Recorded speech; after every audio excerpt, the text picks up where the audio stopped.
Greater Noida में expressway के Mahamaya flyover के पास सड़कों में इतने गड्ढे बन गए हैं कि लोगों को दिक्कतें हो रही हैं और कई बार तो यहां हादसे भी हो रहे हैं। 100 मीटर के पैच पर गड्ढे से लोगों की दिक्कतें बढ़ गई हैं। लोगों को सफर करने में मुश्किलों का सामना करना पड़ रहा है और एक नहीं कई हादसे यहां पर हो चुके हैं।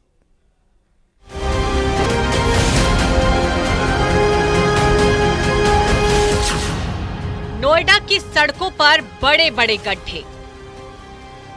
नोएडा में कई इलाकों में सड़कों पर गड्ढे होने से लोगों को काफी परेशानी हो रही है। ग्रेटर नोएडा नोएडा एक्सप्रेसवे के महामाया फ्लाईओवर के पास 10 मीटर के पैच पर गड्ढे से लोगों को काफी दिक्कतों का सामना करना पड़ रहा है। लोगों को ये लंबे लंबे बड़े बड़े गड्ढे आपका इंतजार कर रहे हैं। दरअसल में इस समय नोएडा ग्रेटर नोएडा एक्सप्रेसवे पर है और आपको बता दें कि ग्राउंड जीरो पर पड़ताल की जा रही है और जब पड़ताल की गई तो हकीकत सामने आ गई। हर बार लाखों करोड़ों रुपए मेंटेनेंस पे खर्चा होते हैं और ये स्थिति सिर्फ नोएडा में ग्रेटर नोएडा एक्सप्रेस बरौला जो मुख्य सड़कें हैं 50 मीटर चौड़ी सड़कें हैं वहां की ये स्थिति। नोएडा के सेक्टर 19-20 के बीच की रोड और सेक्टर 49-48 सेक्टर 62 औद्योगिक सेक्टर 63 में सड़कों की हालात खस्ता है। एलिवेटेड रोड के नीचे बड़े बड़े गड्ढे हादसों को दावत दे रहे हैं। हर साल लाखों करोड़ों के टेंडर पास होते हैं लेकिन सड़कें बदहाल हालत में ही दिखती हैं। दरअसल में यहाँ पर ये नोएडा ग्रेटर नोएडा एक्सप्रेसवे है और महामाया फ्लाईओवर के पास है और यहाँ पर ये बड़े बड़े गड्ढे हैं और गड्ढे 6-6, 8-8 इंच बड़े, घंटों यहाँ पर इंतजार करना पड़ता और इसी गड्ढों की वजह पीक आवर्स में बड़ा जाम लगता है। इस सड़क से गुजरने वाले लोग कहें कि वहाँ सड़कों में गड्ढे हैं कि गड्ढों में सड़कें ये कह पाना बेहद मुश्किल है। क्योंकि सोनू के साथ हिमांशु शुक्ला, न्यूज़ 18 नोएडा। इधर पहाड़ से लेकर मैदान तक भारी बारिश ने नदियों का जल स्तर बढ़ा दिया है। नदियों में आए बारिश के पानी से जहां नदी नाले उफान पर हैं तो वहीं पहाड़ों पर लैंडस्लाइड ने लोगों की जिंदगी खराब कर दी है। मैदानी इलाकों में भी नदियों के लगातार बढ़ते जलस्तर से जमीन के कटाव की समस्या बढ़ गई है। देखिए ये रिपोर्ट।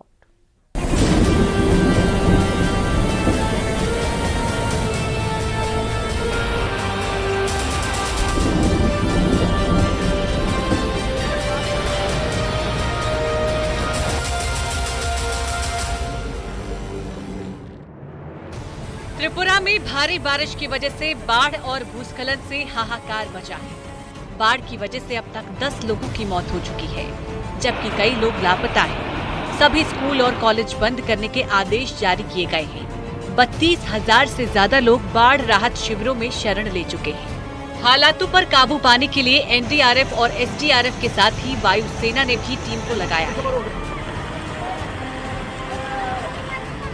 बिहार के नवादा में ककोतल झरने में अचानक बाढ़ आ गई। लगातार हो रही बारिश से ककोतल के जलस्तर में बढ़ोतरी हुई और देखते ही देखते ककोतल के झरने ने रौद्र रूप ले लिया।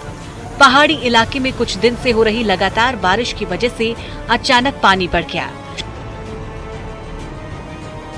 मथुरा में भारी बारिश के बाद हालात बिगड़ गए हैं। सड़क से लेकर घरों तक पानी ने कब्जा कर लिया है।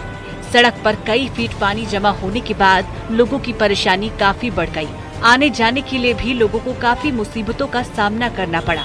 भारी जलभराव में फंसे लोगों को नगर निगम ने बुलडोजर से जलभराव से पार कराया। यदि जन्माष्टमी पर बरसात हो गई और यही हाल रहा तो चुनौतियां और भी बढ़ जाएंगी।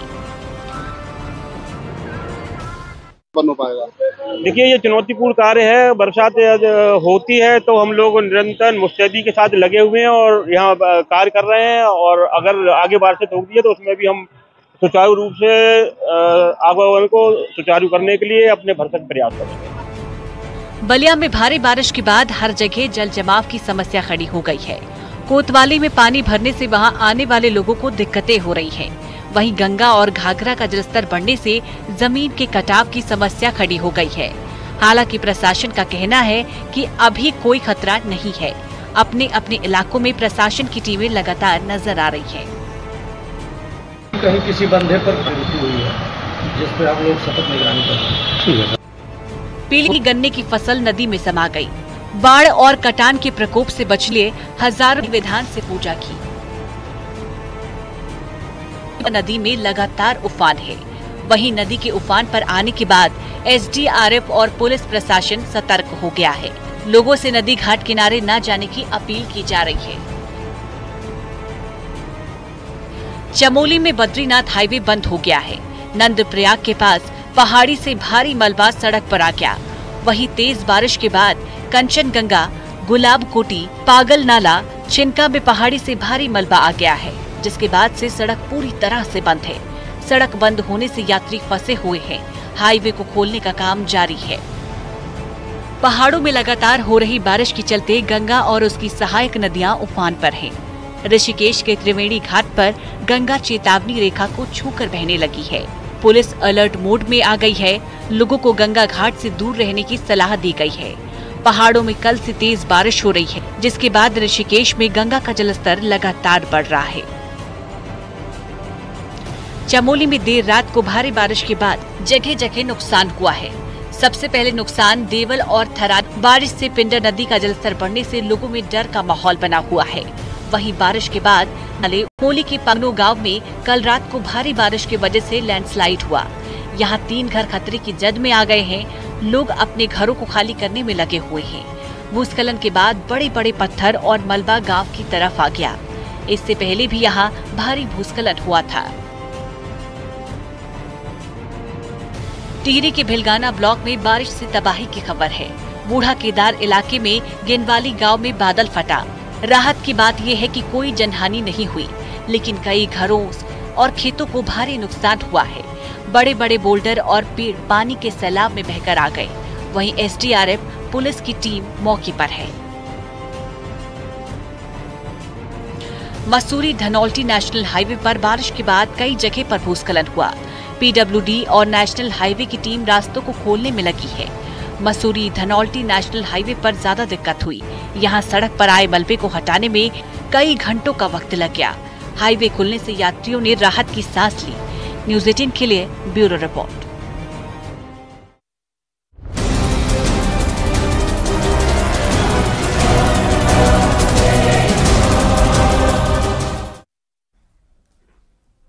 जूना अखाड़े के वरिष्ठ महामंडलेश्वर पायलट बाबा के जाने के बाद उनके उत्तराधिकारी की घोषणा कर दी गई है। हरिद्वार के आश्रम में साधु संतों की मौजूदगी में जापान की शिष्या को उनका उत्तराधिकारी बनाया गया।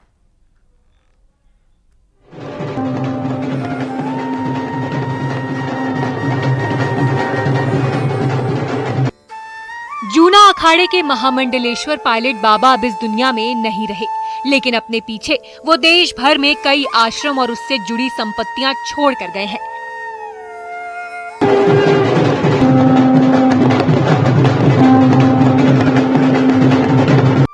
उनके जाने के बाद यही सवाल उठ रहा था कि अब उनका उत्तराधिकारी कौन होगा, लेकिन अब तमाम अटकलों पर विराम लग गया है। पायलट बाबा के उत्तराधिकारी की घोषणा हो चुकी है। जापान की रहने वाली उनकी शिष्या योग माता साध्वी कैवल्या देवी, जिन्हें पहले केको आइकोवा के नाम से जाना जाता था। पायलट बाबा आश्रम में सर्वसम्मति से आज उनका उत्तराधिकारी चुना गया। जापान की केको आइकावा को उनका मुख्य उत्तराधिकारी चुना गया है। केको आइकावा उर्फ योग माता 2007 से जूना अखाड़ा की महामंडलेश्वर भी हैं।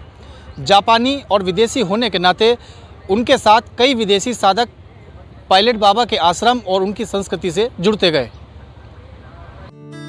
हरिद्वार के कनखल में बने पायलट बाबा आश्रम में साधु संतों की भारी मौजूदगी के बीच पायलट बाबा के उत्तराधिकारी का ऐलान किया गया। जूना अखाड़े के अंतर्राष्ट्रीय संरक्षक श्री महंत हरिगिरी महाराज ने इसकी घोषणा की। इस मौके पर बड़ी संख्या में पायलट बाबा आश्रम ट्रस्ट, श्री पंचदश नाम जूना अखाड़ा, अखिल भारतीय अखाड़ा परिषद से संबंधित संत, महंत और मंडलेश्वर मौजूद थे। कहा जा रहा है कि इनके नेतृत्व में भक्तों की एक कमेटी को विभिन्न आश्रमों और इससे जुड़ी सभी संपत्तियों की देखरेख का जिम्मा सौंपा गया है। 2 शिष्याओं महामंडलेश्वर साध्वी चेतनानंद गिरी और साध्वी श्रद्धा गिरी को ट्रस्ट का महामंत्री बनाया गया है। पायलट बाबा के योग और ध्यान शिविरों से प्रभावित होकर देश से विदेश तक लाखों साधक उनके साथ जुड़ते गए। भारतीय संस्कृति से पुरुष ही नहीं, महिलाएं भी, विदेशी महिलाएं भी प्रभावित हुई। पायलट बाबा ने भी महिलाओं और पुरुषों के बीच कोई भेद नहीं किया। नतीजतन आज बाबा का उत्तराधिकारी भी महिलाओं को ही बनाया गया है। 20 अगस्त को पायलट बाबा का मुंबई के अस्पताल में निधन हो गया था। गुरुवार को हरिद्वार में उनका अंतिम संस्कार संपन्न हुआ। हरिद्वार में पायलट बाबा अपने आश्रम में ही जूना अखाड़े की परंपरा के अनुसार चीर समाधि में लीन हो गए। संन्यास लेने से पहले पायलट बाबा भारतीय वायुसेना में विंग कमांडर भी रहे थे।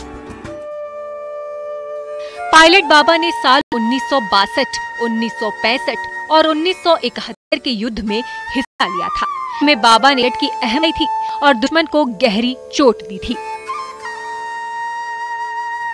संन्यास के बाद पायलट बाबा जूना अखाड़े 98 में वो जूना अखाड़े के महामंडलेश्वर के पद पर आसीन हुए थे। पायलट बाबा ने पहला आश्रम हरिद्वार में बनाया था। अक्सर उन्हें दीक्षा मंडलेश्वर हासिल। धीरे धीरे उन्हें मानने वालों की संख्या भी बढ़ती गई। बिहार के सासाराम में जन्मे पायलट बाबा ने सैनिक से लेकर संत तक का सफर तय किया। सबसे पहले उन्होंने इंडियन एयर फोर्स में रहकर 1962 और 65 के युद्ध में देश की सेवा की। उसके बाद उन्होंने संन्यास मार्ग अपनाया। सैनिक से संत तक के इस सफर में उनके साथ कई नेता और अभिनेता उनसे प्रभावित होकर उनके साथ जुड़े। कहा जाता है कि पायलट बाबा के सबसे ज्यादा अनुयायी रूस, यूक्रेन और जापान में हैं। नैनीताल, हरिद्वार। यहाँ लेंगे एक छोटा सा ब्रेक, तुरंत लौटेंगे, बने रहे हमारे साथ। आप देख रहे हैं न्यूज़ 18